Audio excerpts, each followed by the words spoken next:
Assalomu alaykum. Arab tili va she'riyat sahifasi kuzatuvchilari. Shoir Mutanabbiyni Misrda yurgan vaqtda vafot etganligi to'g'risidagi xabarlar Shomda tarqab qoladi. Hatto Sayfuddavlani saroyida ham Halabda bu narsani xabarini bir-birlariga odamlar yetkazganliklari Sayfuddavlani o'ziga yetib boradi. Shunda u ba'zi bir baytlarni, bir qasidani yozadi. Ajoyib bir baytlar bilan bu holatni ularga javob tariqasida yozadi. Avvalida esa o'zini holatini shunday bayon qilgan va dunyoni, bu hayot va dunyoni holatini ham shu orqali ifoda qilgan. Bimat ta'allulu la ahlun va la vatanu va la nadimun va la ka'sun va la sakanu uridu min zamani za an yuballighani ma la sayablughuhu min nafsihi zamanu. Ya'ni bimat ta'allulu, menga yupanch nima bilan bo'ladi? Men nima bilan yupanishim mumkin?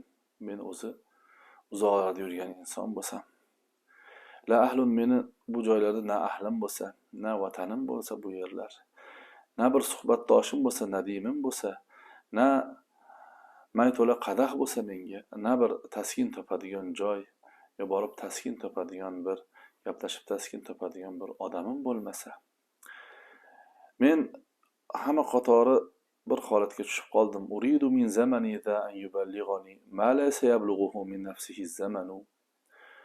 Men bu zamonamdan meni u zamon o'zi yeta olmaydigan narsalarga yetkazishini xohlayapman. Sizlar ham shunaqa deyapsizlar. Ya'ni o'zinglar u zamon o'zi qo'lida bo'lmagan narsalarni zamondan so'rayapsizlar. Meni vafotimni, xabarini, vafot etganligimni xohlayapsizlar. Shuni xabari yetishini xohlayapsizlar. Unaqa emas. Zamon o'zi bir narsaga molik emas. Zamon o'zi bir narsaga yeta olmaydi, chunki zamon vaqtlardan iborat narsa u. Kunlar, soatlar yoki bahor, kuz, qish, yoz kabi fasllardan iborat narsa. Zamonning hech narsaga ta'siri yo'q. Zamon bir narsaga ta'sir qiladi, bu dahriylar aytadi. Noto'g'ri e'tiqod bu. Zamon bir narsaga o'zi yeta olmaydi. Ana men ham, siz ham, men deyapti, zamondan o'zi yetolmagan narsaga meni yetkazishini so'rayapman. Unday bo'lmaydi.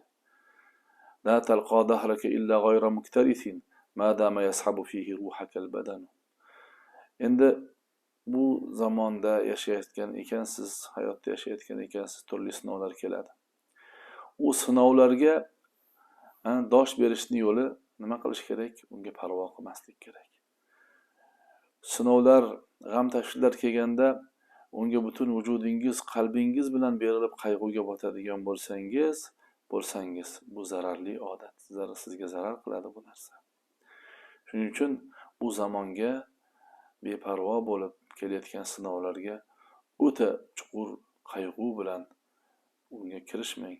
Qayg'u bilan munosabatda bo'lmang, balki unga e'tibor qilmang. Unga qarshi kurashishni o'rganing. Uni yengish uchun harakat qiling. Harakatingiz va sa'yingizga Allohdan so'ragan holatda suyaning. Zamonga suyanmang.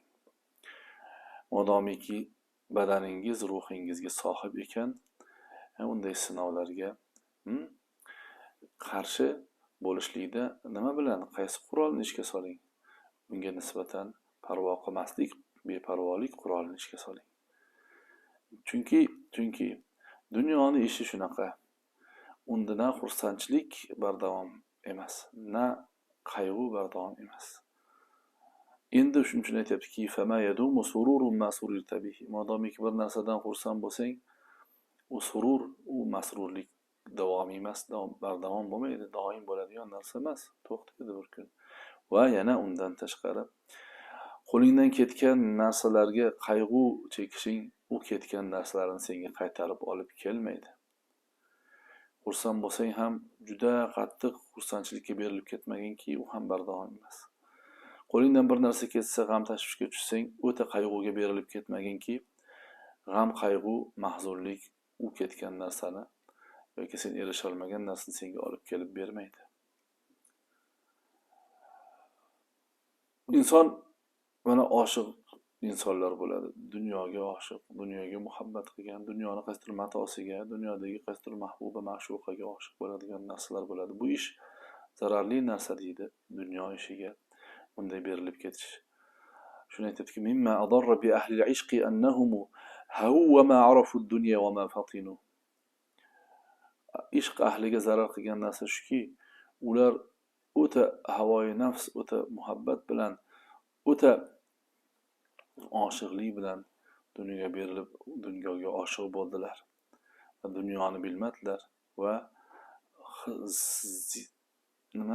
dunyoni bilmadilar. Dunyoni haqiqatini tanimadilar va his qilmadilar, sezmadilar. Shuning uchun tafna uyunuhum dam'an va anfusuhum fi ithri kulli qabihin wajhuhu hasan. Dunyoning ishi zohiri chiroyliga o'xshaydi. Dunyoning matosi boylikmidi, obro' mansabmidi, martabamidi, boyligu siymu zarmidi, hammasi bu narsalarga oshiq bo'lgan insonlar o'ta unga berilib ketadilar, lekin uning haqiqatini bilmaydilar. Bir kun kelib undan ajraydilar. Yoki ular bir narsani ortidan ergashayotgan bo'ladilar.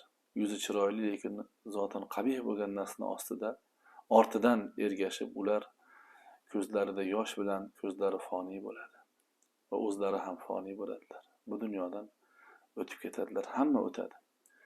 Lekin o'tkinchi narsaga uni haqiqatini anglamasdan turib oshiq bo'lganlarga ko'proq zarar bo'ladi.